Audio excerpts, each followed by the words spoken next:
right here that we're going to pick up with. It's Sunday, obviously, so thank you for those who came here. For those of you who are not here, all right. Okay. All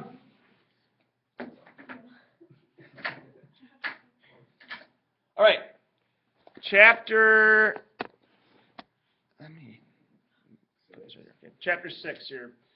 Starts off, and this is actually number 4 because chapters 5 and 6 are together. We're going to start off by talking about the War of 1812. And I want to focus on a couple of things. Just talk first about the causes.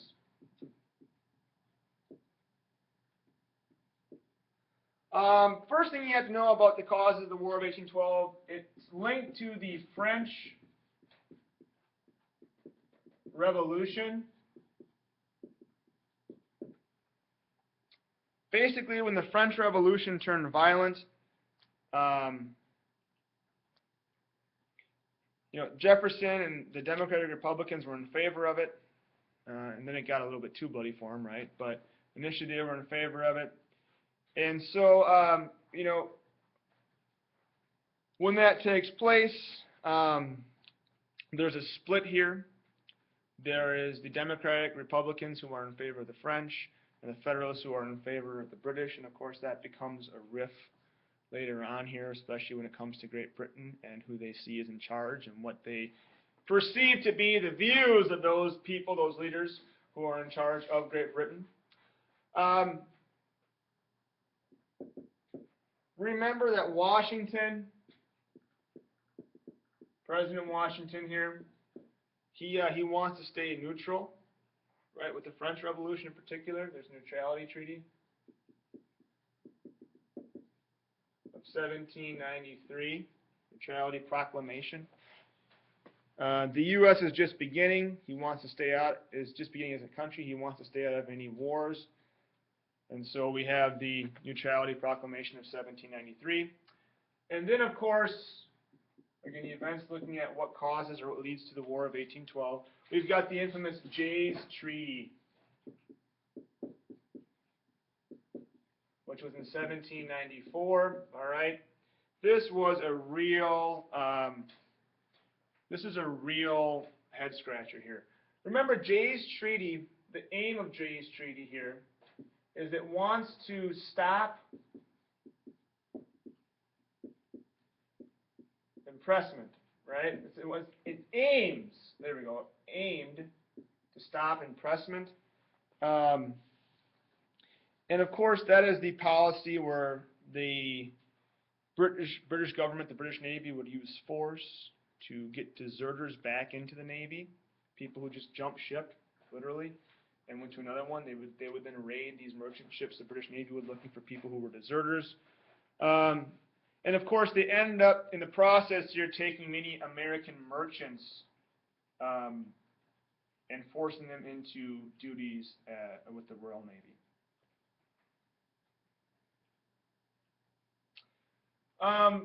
The head scratcher about this is that this treaty, another part of it was that the British would evacuate forts in the American West, that Ohio Valley area, and essentially Jay's Treaty does nothing because the British don't follow this promise. It was already a promise that was made in the Treaty of Paris at the end of the war here, right? And so Jay's Treaty is kind of laughed at by people. His aim was to stop impressment. There was no guarantee, no promise that the British would stop impressment, and so it really becomes this useless piece of information and kind of leads to some criticisms to Washington.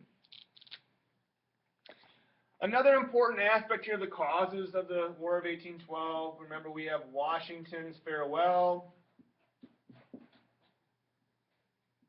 where there is he warns Americans to stay out of any foreign alliance. It's the policy for the next 100 years in American history. Right? Isn't that like the same thing as the second one? Yeah.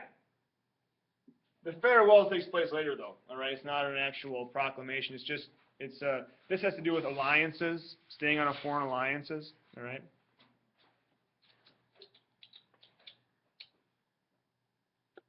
Neutrality Proclamation is more the French Revolution and what's going on with Britain and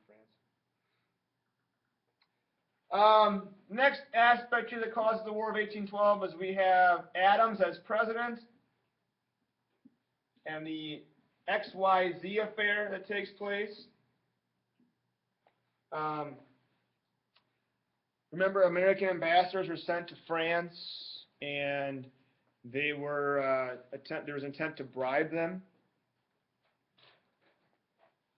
And in 1800, there's a new treaty that kind of improves relations with France.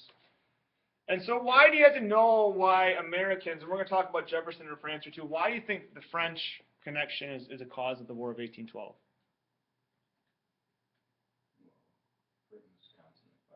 Yeah, right. So as our relations with France deteriorate to get better, it has an impact on how we roll with Great Britain. The last thing I want to write down here for the causes here, and these are kind of the foreign causes. I should have put that down there. Foreign. Sorry. We've got Jefferson and his deals with France caused some issue as well. Big one here is the Embargo Act, which essentially says we're not going to trade with anyone. Totally is a failure and destroys our economy.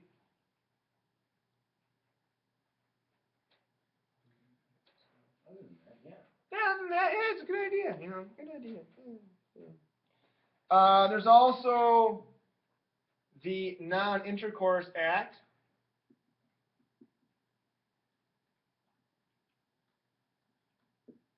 which says that we'll trade with everyone but Britain and France.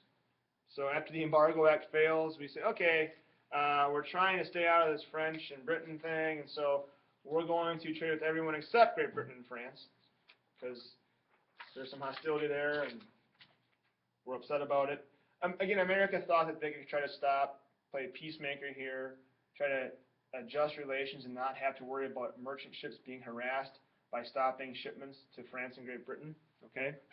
And the reason why is because they thought that their raw materials would be enough to try to get them, to try to prove a point to Great Britain and France that they needed America, and they didn't want to be harassed. Well, that doesn't work. And then, of course, there is the dreaded Macons Bill number 2. This is an important one here. I call it Macon. I don't know if it's Macons. I like Macon because it sounds like bacon. Yes, this was a trade. It had to do with, actually, Madison was involved with this one. 1810, you said, Craig? Is that right? It had to do with trade again with Britain and France. And the deal was this. We would trade with Great Britain or France, whichever one decided to cease violations of shipping rights, of American shipping rights. We kind of pitted one against the other. Now, I think if you look at Madison, I'm not sure if he really had this consequence here, which becomes war with Britain. I don't know if he had that in mind. But France ends up ceasing first. They cease all of their violations of the shipping rights. And so we begin trade with France. Now, if you think about it, if I remember correctly, what's the issue with France ceasing their resistance first? Did they have any control over the shipping? No, because Great Britain had the Navy, right? And so it was like, oh, crap, geez, you know. So we kind of play this game of chicken, and they kind of call us on it, all right? Now, let's talk about domestic causes here.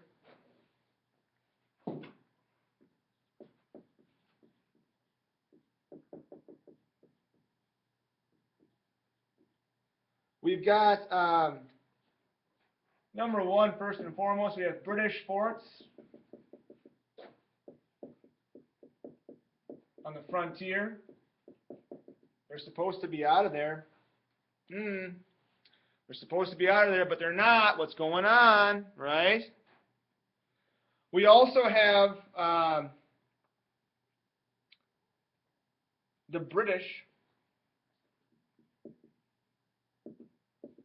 helping Native Americans fight westward movement.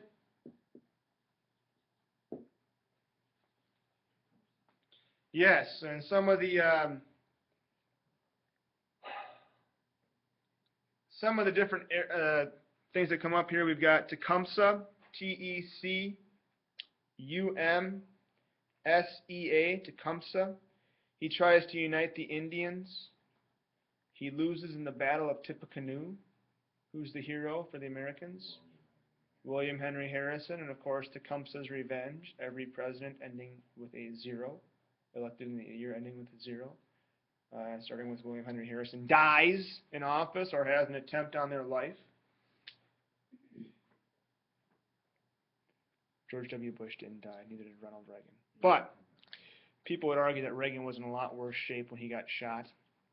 People would also say that on 9/11, the plane that went down in Pennsylvania was coming to the White House. So, you can call that an attempted assassination, right? Yes. Well, you can't I read that online somewhere in the dirt sheets. The shoe could have done lethal damage, right? This is true. This is true. You know Bush got a shoe program? I have something in here too about wiping out Canada. If you were to take out Canada, the Indians will have no home base, and so the British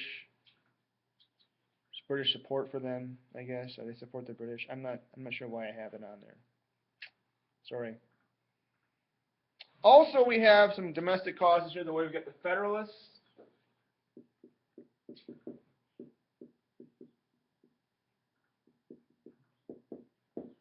The Federalists opposed to a war, or opposed to a war.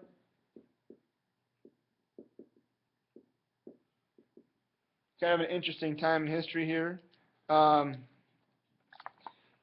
Federalists thought that, I know I have wipe out Canada, because part of the war here is that the Americans win, right? They can take over Canada. And of course, the Native Americans didn't like that idea because they were afraid that there'd be more westward movement. All right, and so they felt like they had to support the British because they were kind of letting them be. One of the fears for the Federalists was that if we were to win this war, we were to take Canada, you would see an increase in farmers in the West. And so with this increase in farmers, you would see those farmers joining, of course, Thomas Jefferson's agrarian vision, which is the beliefs of the Democratic Republicans. You also saw Federalists who continued to trade with Great Britain, right? Who thought that a war would hurt their trade efforts, those people in New England, those shippers. A lot of Federalists had already supported Great Britain.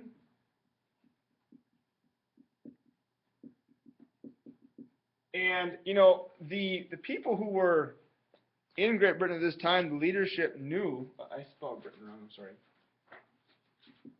They knew who was in control. They knew that the Democratic Republicans were in office, and that was one of the reasons why they chose to go to war. If there was a Federalist in office, odds are we probably wouldn't have gone to war in 1812. There would have been some other way of solving these issues. And of course, your book talks about that, the Fast Track to 5 and your textbooks. My favorite of all time here. Who could forget the Hartford Convention, right? What a great concept here. All right, so the Hartford Convention is essentially, it's a group of New England states that get together, and what do they decide to do? They have a list of what? What's that? They have a list of things they want to change. Some proposed changes to the Constitution. there was, what's that? Yeah, they didn't want the 3/5 compromise. They wanted a 2/3 majority in the House of Representatives, or a 2/3 Congress vote to pass any type of new laws regarding states being admitted into the Union or going to war. Yeah, 1 term for the president. What were they trying to get at with that 1 term thing? They're trying to avoid the Virginia dynasty, right? Those dang Southerners. Oh, blasted. And of course, if you think about it, if you take away, remember the Electoral College is determined by the number of House of Representative members plus the number of senators in the state. If you take away that 3/5 compromise and slaves are not counted for anything, obviously you've got a lot fewer electoral votes coming from the South, right? What's that? Civil War? Yeah, exactly, until the Civil War, right? And so, the other thing that they talked about is essentially they wanted to maybe even break away. They talked about secession from the United States, those people at the Hartford Convention. However, what ends up happening is nothing, right? They, in 1814, by the time they get done with all their lists of demands here, the war is over. It's essentially a draw, but there's an increase in American nationalism as a result of this war. And so because the Federalists are being linked to this Hartford Convention, it's important because it signals the end of the Federalist Party. It's a bad idea to talk about starting a new country up during wartime, all right? It's just not good. It's not good politics. And so it hurts the Federalists. Are we good? All right, let's talk about the importance of the War of 1812.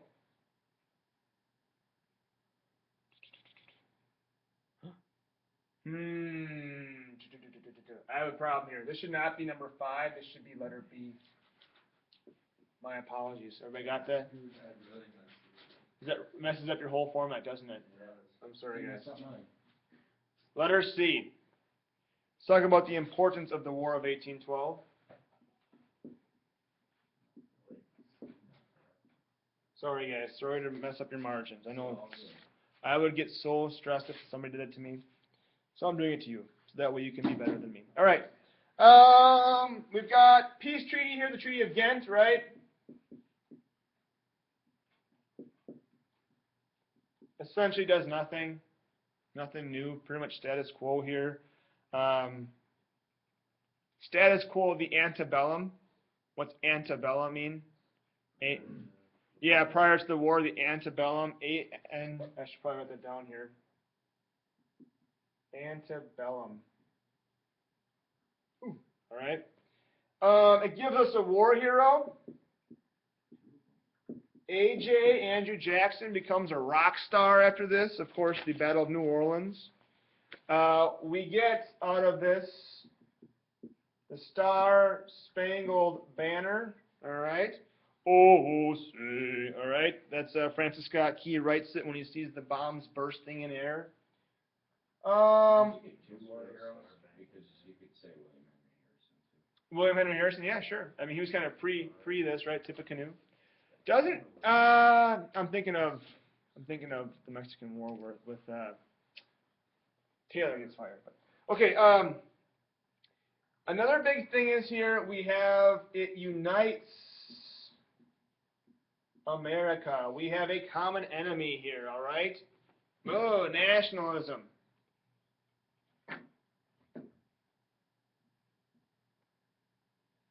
And it also helps to create the strong American Navy. We do pretty well. There's the USS Constitution, which is old Ironsides here. We kind of take it to Great Britain's Navy on the Great Lakes, which is a good thing for us, I guess. If you like that kind of stuff, if you like war, if you like seeing people get blown up here on ships, then the War of 1812 was a sight to be seen here. Laura Lee, is that you? You're all about that, right? Okay. All right. Now we're on to number 5, I promise. Let's talk about the Monroe Doctrine.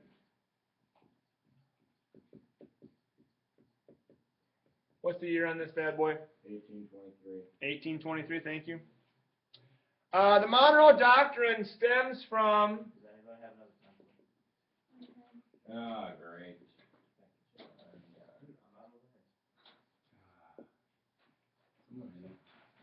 Stems from the Napoleonic Wars in 1815. And basically what we have going on here is Britain and Russia. There's kind of a competition here in Europe. They want to start to colonize and expand a little bit. And so there's a desire to have some territory in the Pacific Northwest.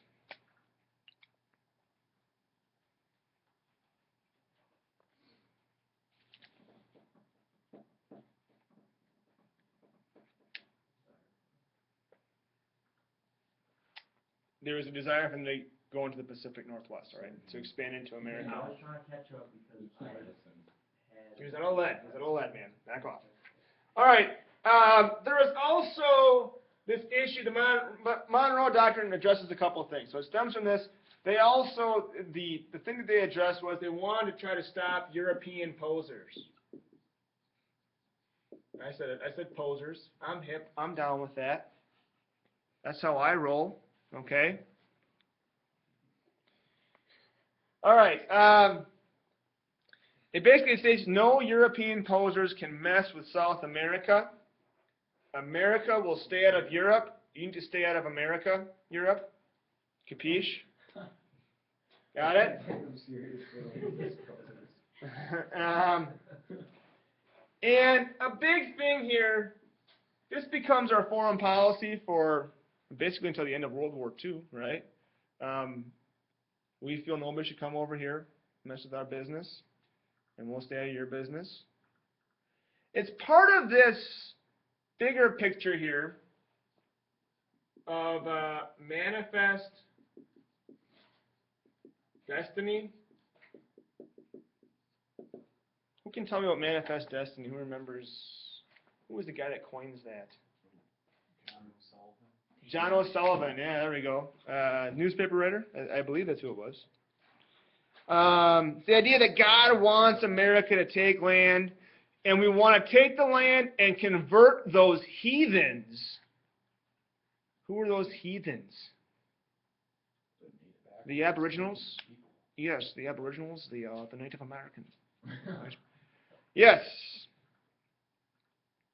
And so this Monroe Doctrine and the idea of manifest destiny contribute to number 6 on our list here, which is Westward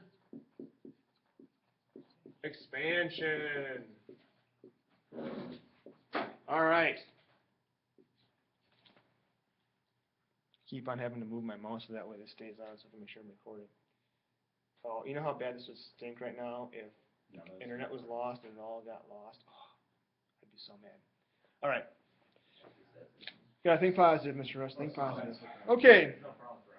Let's talk about Westward Expansion here. There's a gradual expansion of the frontier.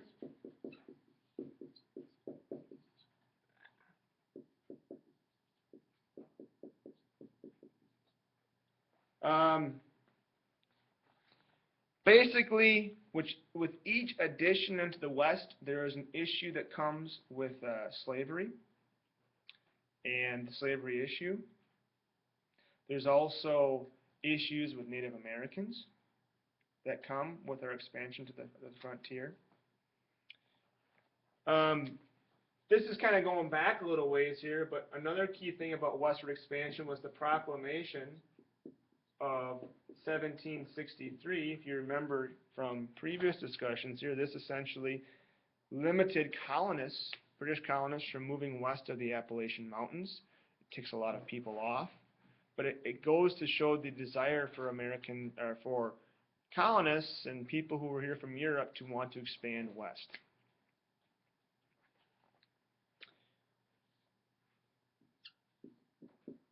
There's the Treaty of 1783, that Treaty of Paris there, that gives British gives U.S. land all the way to the Mississippi River.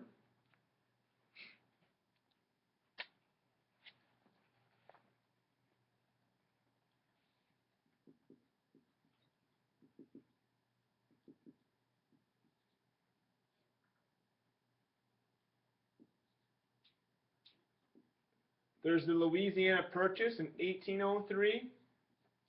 Remember, we tried to get New Orleans, and ended up with all of that territory. $15 million we paid for it, 3 cents an acre. Has to do with Napoleon giving it to us. He feels that once he lost Haiti, he wasn't going to be able to have much of an empire. And so, in a bargain of a deal, America capitalizes on this. There's also here Westward Expansion. Let's talk about. Greg, you have a question or no? Isn't it like the second greatest financial purchase in history by Manhattan Island or something? Wasn't Alaska like the Alaska's a pretty good deal too, because Alaska was $7.2 million. Was it 2 cents an acre? Yeah, it was really cheap. But obviously, I think there's a lot more development right now in Louisiana. Yeah, Manhattan was a pretty cheap deal. I mean, here's a box of beads. You can have New York City now. It's kind of shameful, actually, when you think about it. We got Texas going on in the 1820s and 1830s. Remember, Mexico. Mexico has, I believe it's right around, what was the year that we bought Florida? 1819. And so 1819 we buy Florida for $5 million. And then Texas comes about here with Mexico seeing that Spain is pretty weak, and so Mexico breaking away encourages movement into Texas from anybody, particularly Americans, to try to get people there and settle the territory. And so for about 12 cents an acre, Americans could come over, which is a lot cheaper than the land that they could get in America at the time. Of course, the issue that comes with settling Texas is that they have some parameters they want us to follow. By us, I mean Europeans here.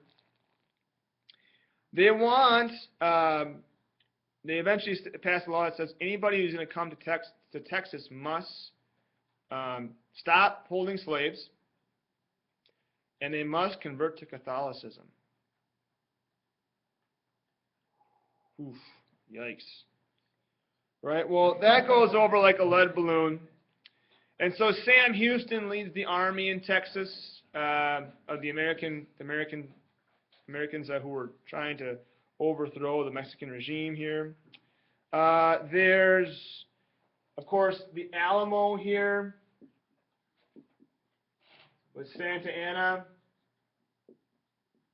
who kind of starts the war here, not at the Alamo, but he starts the fighting because the Mexican government had passed these laws, but they didn't really enforce them.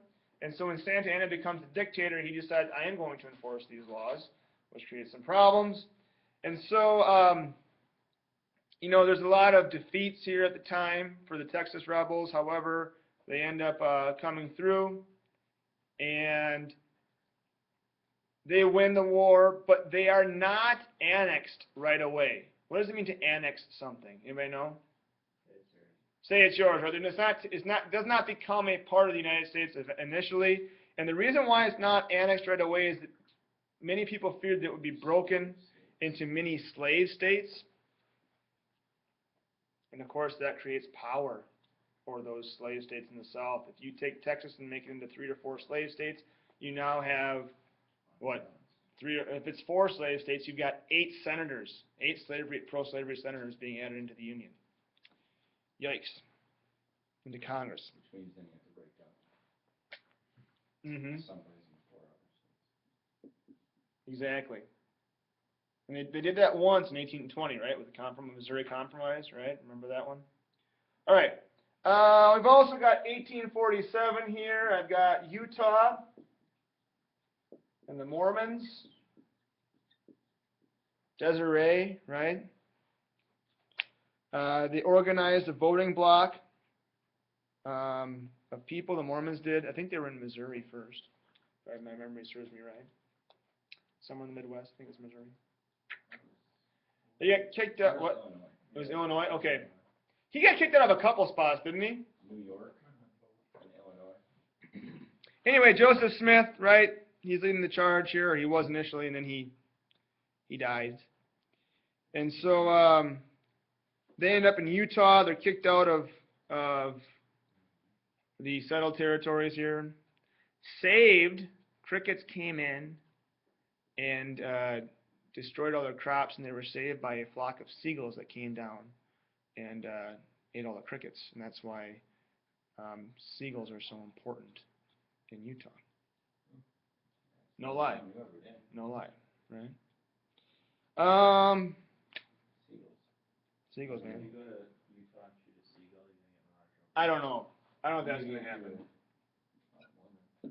I'm just telling you that there's an important thing there.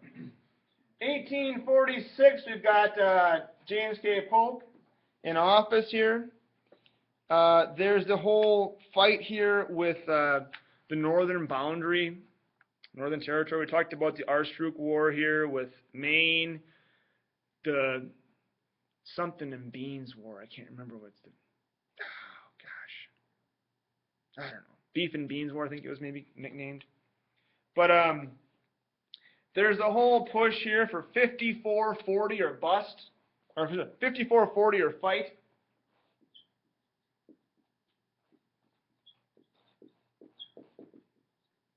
And that, of course, is in reference to Oregon Territory, and what is now the state of Washington. There's that fight over where the extension of the northern boundary of America is with Canada. Hmm? We were talking about this in class the other day, and we said that the whole Oregon thing was right around the war of Mexico.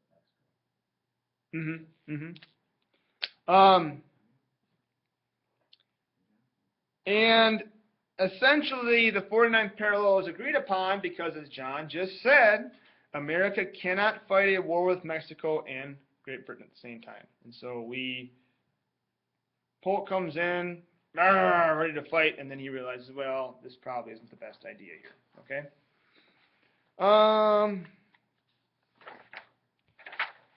1846 to 1848.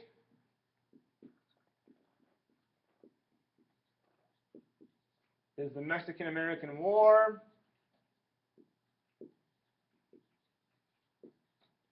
Couple of key things here from this one.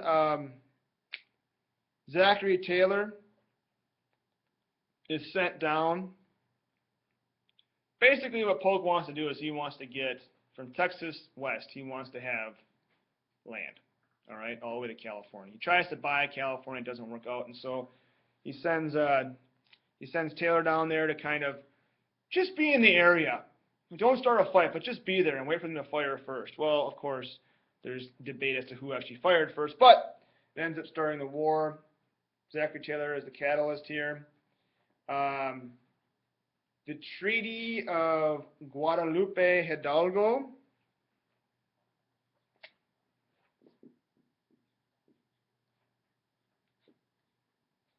Guadalupe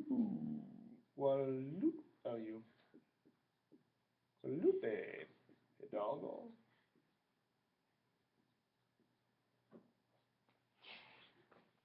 Uh, 1848, American Southwest.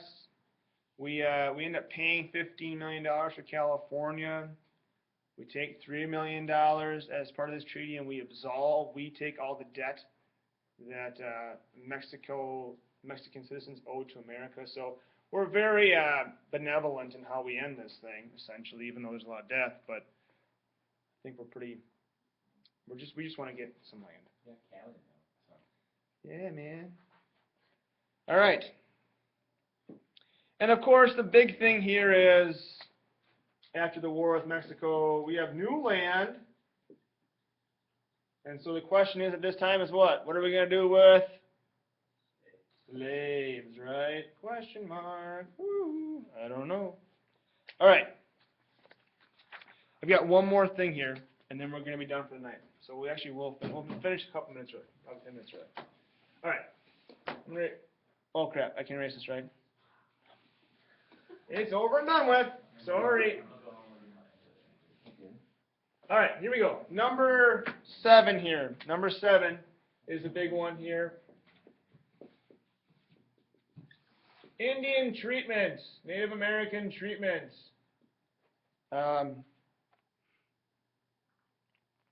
Couple of big picture things you want to have in mind here. 17th and 18th century is filled with disease. All right. Not good. Kill them off. There's also, what were the 3 Ds your book talked about back in chapter 1? Do you guys remember this? Come on. Disease, what was it? Disease, disorganization, and...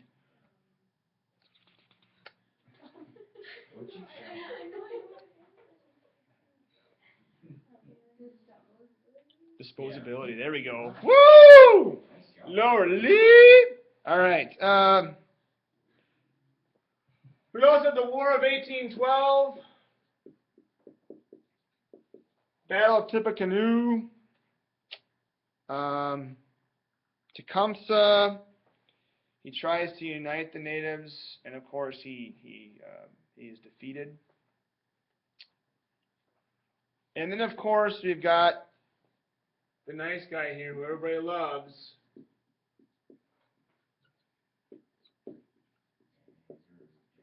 Yeah, who was a real jerk here to the Native Americans, of course. He wants to move west, or to West Mississippi.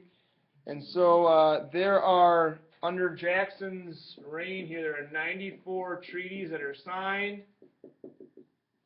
Some are peaceful treaties. Some are forceful treaties that come at the end of a war. There's the Seminoles, right?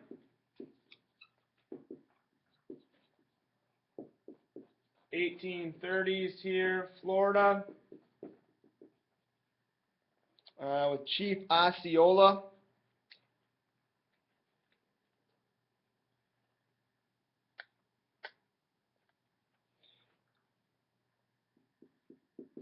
I think it was the Seminoles he was going after, right? After the War of 1812, is that? What? He just randomly went into Florida and started attacking Native Americans, yeah. There's the Cherokee, who were in Georgia. And the Cherokees are very interesting because they're, of course, we would consider them an Americanized group of Native Americans at this time. They've got a constitution. They actually sue the state of Georgia because they try to take their land away. They've got clothes, they've got farms, they've got factories. They've got an alphabet.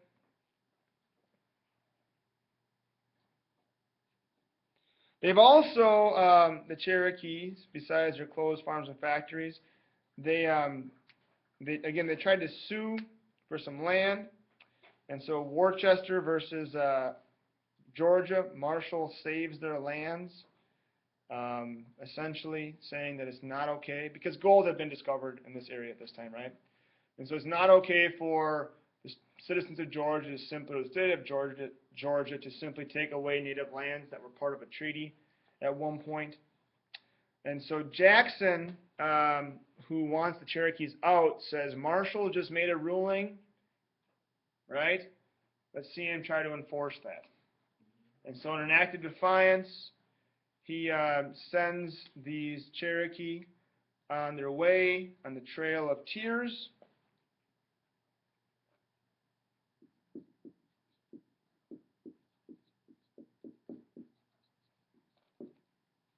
Which was in 1838. I